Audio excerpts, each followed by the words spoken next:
Here, I swiped a dumpling for you. Thank you. What a day. Lights out, Lin. Fine. There's so much water. It looks like a sea.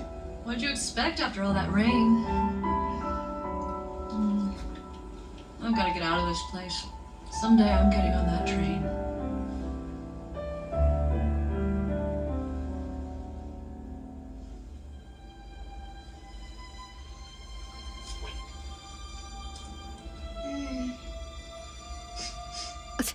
I want to eat that.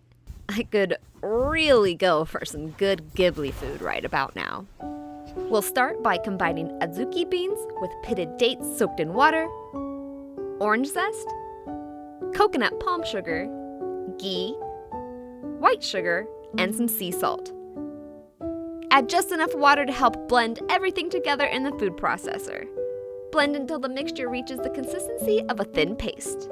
Then we'll transfer the red bean paste to a saucepan to simmer the paste until most of the liquid has cooked off, leaving us with a thickened, darkened, paste-like filling. You want to keep mixing until your spatula can be pulled across the bottom of the pan and leaves a clean path through the paste. Transfer the red bean filling to a bowl and cool overnight. The paste will thicken significantly as it cools. Once cooled, we can grab a portion of our bao dough and roll it out into a wrapper shape that is thinner around the edges. The recipe for the bao dough is linked down in the description below. Dollop a portion of the red bean filling onto the center of the dough, then fold and pinch the dough together under the filling.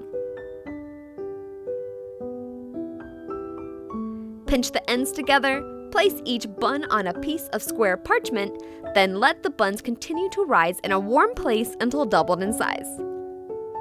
Use this rising time to get the steamer going with some help from Kamaji.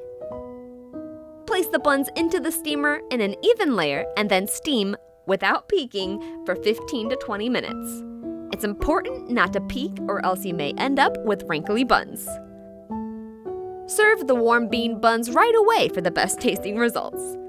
These buns are light and airy and filled with a soft, sweet, and slightly savory center that will really hit the spot after washing off a stink spirit. What fictional feast should I make next? Let me know in the comments. If you liked this video, please flip that sub button and ring the dinner bell so you can be notified of my latest recipes and foodie adventures that I post every week. Do you ever get hungry? Don't forget you can find this recipe and many others with the ingredient amounts and step-by-step instructions over on thestarvingchefblog.com. I hope you all enjoyed, and I'll see you in the next recipe.